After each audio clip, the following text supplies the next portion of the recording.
Hello, everyone, and welcome to a very special edition of El Supercast. With me today is Souleman X. How are you doing today, Souleman? I'm great. How are you, Ginyu?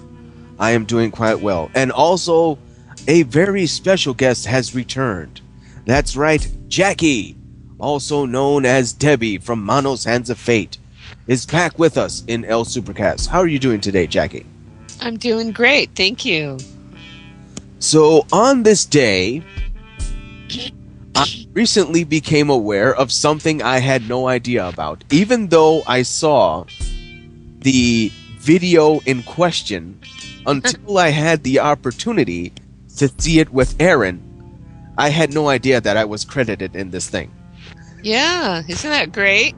Yeah, that was a surprise to me. I was like, wait a minute, that's me! Yeah. No, he did a great video. That was a great video. I actually had my dad over today, and we were visiting, and I sat him down and had him watch it. We laughed so hard. We had so much fun watching that together. But there's another guy that does another podcast as well called Talk to the Hand, and he was credited and had no idea either. So I just let him know just a little while ago. Oh, wow. See? But how cool is that? I think this guy, he Like- did such a good video, but he did such a great job of crediting people. Yes. And here's the thing. I was telling Aaron this before. Like, this is the main reason why I like the Manos fandom. Because for the most part, we help out each other. We're there for Absolutely. each other in our endeavors. Yeah, I know.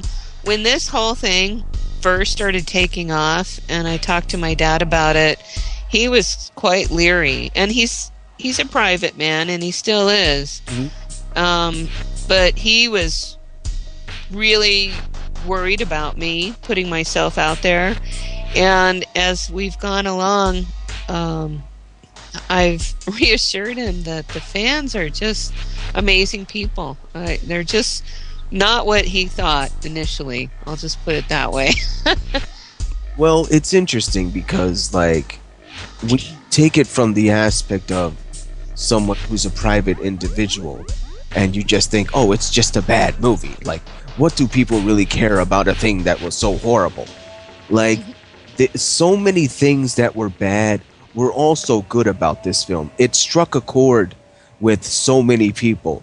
Like, just the fact of the matter that a character like Torgo, I think without John Reynolds, Manos would not have been the level of bizarreness, the level of love, the level Yeah. of entertainment Oh, yeah. become today.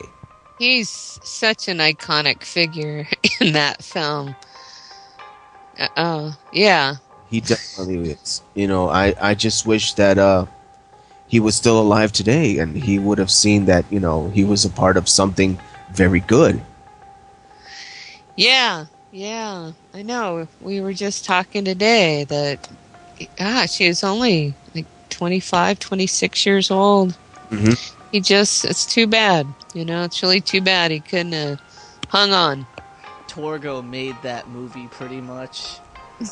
Yeah, he did. So, Aaron, as a newest inductee to the Manos fandom, what do you think? What are your thoughts? Like, do you remember the first time I talked to you about Manos? How do you feel about this fandom now? See, at first, when you kept telling me stories about it, I was iffy, but then I wanted to watch the whole thing because I was intrigued by it, even though you said, no, don't watch the whole thing, just watch parts of it. But I watched the whole thing, and I was all over it. Why? Wait. Why would you tell? I Well, mean, okay. do you think somebody couldn't possibly stomach it in one sitting? He- I'm just he was- asking. Here's my logic, okay? Now, this falls into we're taking the old footage and we're making it into a fan-based translation. I was concerned that Aaron would not sync with it. So I was like, no. Watch it in parts and you'll be fine. Because I remember my time when I tried to watch the non-MS3K, and I was literally dying with my fist next to my jaw going, good Lord, is this horrible? Yes, I know. Oh, Wait till you see it in the restoration, though. Oh, I've wow. seen pictures. They are so beautiful. It's crazy. It's like you see things. There's a scene where, my dad, the master, lights Torgo's hand on fire, and he's holding this fiery hand up in the air. Well, in the background, in one of the columns down at the base, you can see a can of lighter fluid. Or what about that? Wait, there was another scene too that was noticeable. The makeout couple at the beginning of the movie. You saw the what was it? What's it called? Oh, the board. Yeah. Yeah. You could see it. The clapper. Yeah, you could see that right at the beginning of that first scene with the makeout couple. Oh yeah. That was wasn't that is his name Bernie? Yeah. Yeah. Yeah. Bernie Rosenblum. Uh-huh. Yeah.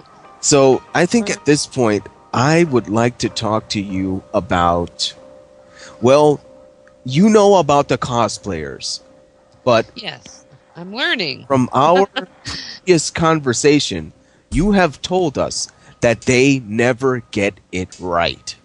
So I want the info from the actual person who was at the movie and saw John Reynolds put on the suit. How do you do this the right way?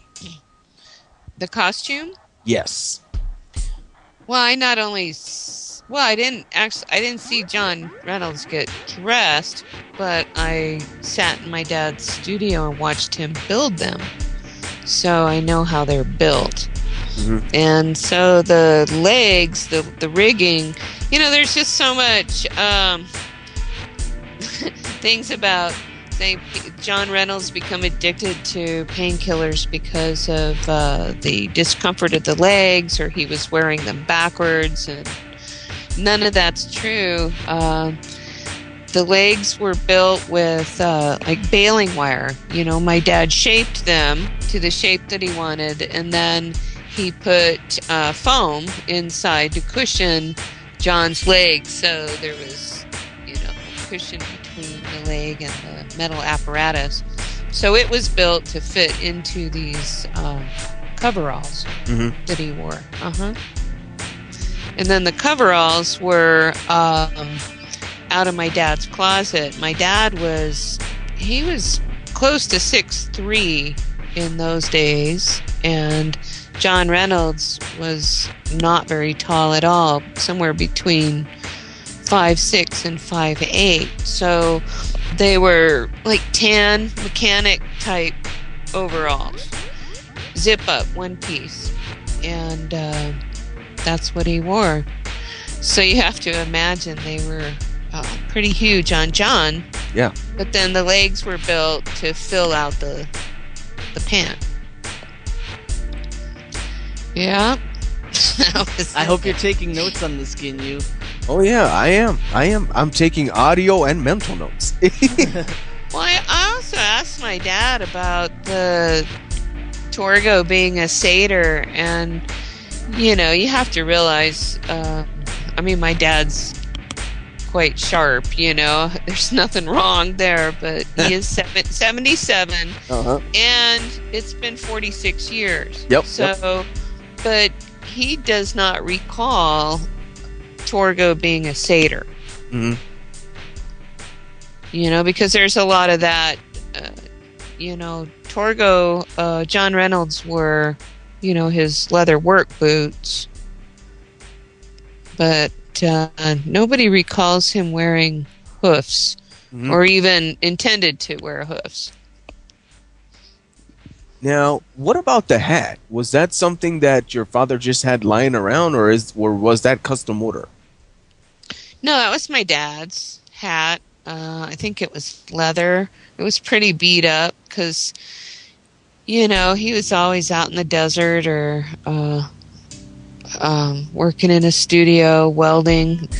The corner was you know, you can see a hole in it. It's probably, who knows? Who knows? Just a beat up old hat, you know? Uh-huh. And that's the other thing I see when people dress up as Torgo. Their hats just look too damn good. Run over it. I don't know. More scroll. I can make arrangements. If you grab a hat, Ginyu, I can run it over once or twice in my car. Nice. You know, give it to a new puppy and instruct it to chew a corner. Hey Ginyu, how did you get the Torgo hats over? Oh, you know, I just had Souleman run it over a few times. Okay, now here's the hard question. What about the staff? How was that constructed? Well, my dad made that too.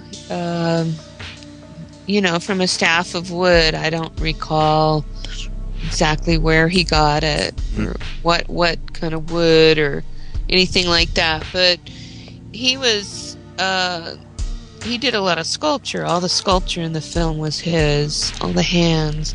But he did everything from, you know, clay, bronze, and metal sculpture.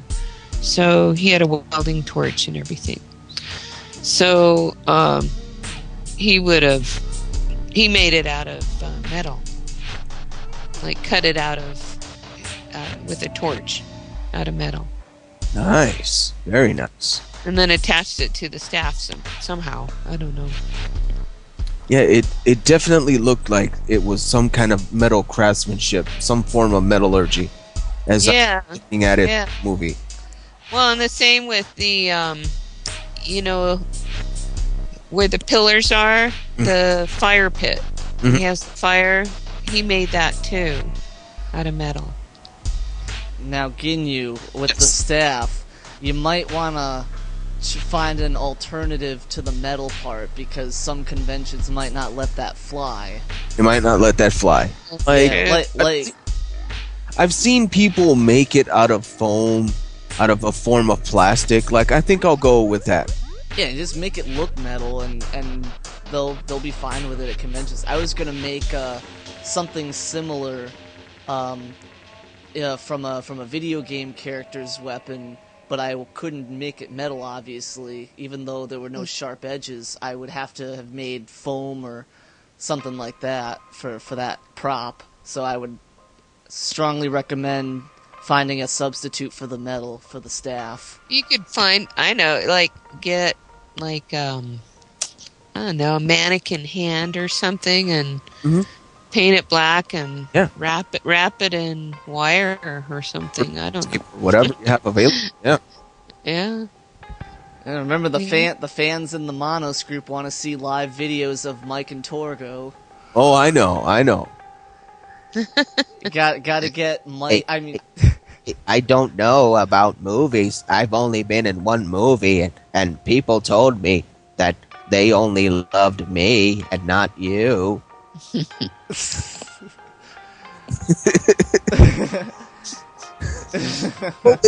You know, like, it's pretty interesting how the fandom goes beyond the Call of Duty of any other fandom just to research every possible fact about Manos and the Fate.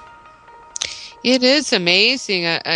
I've really tried to analyze that, and my dad and I've talked about that a lot, and it's interesting. I think that it's just a culmination of a lot of different things. It was the times, the 60s, the mid-60s.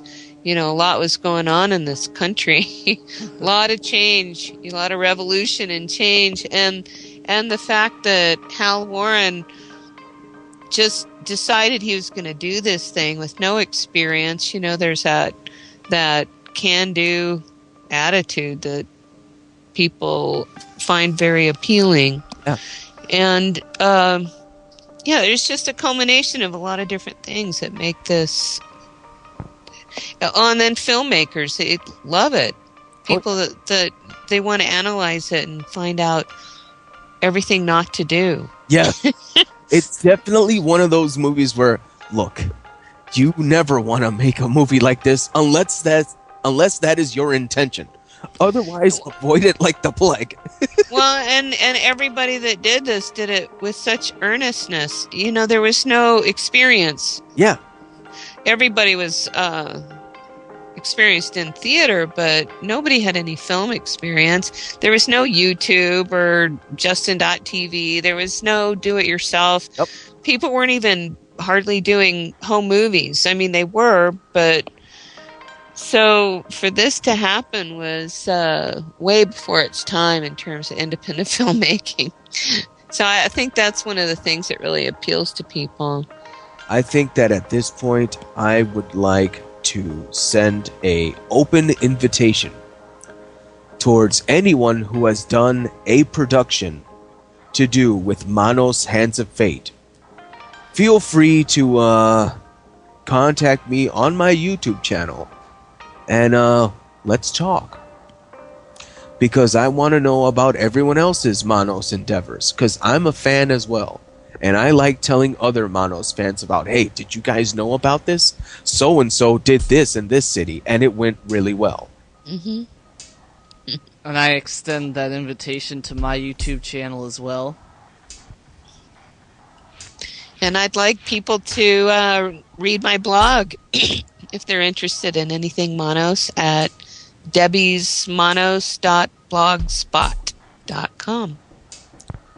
And I think on that note, we should bring an end to this cast.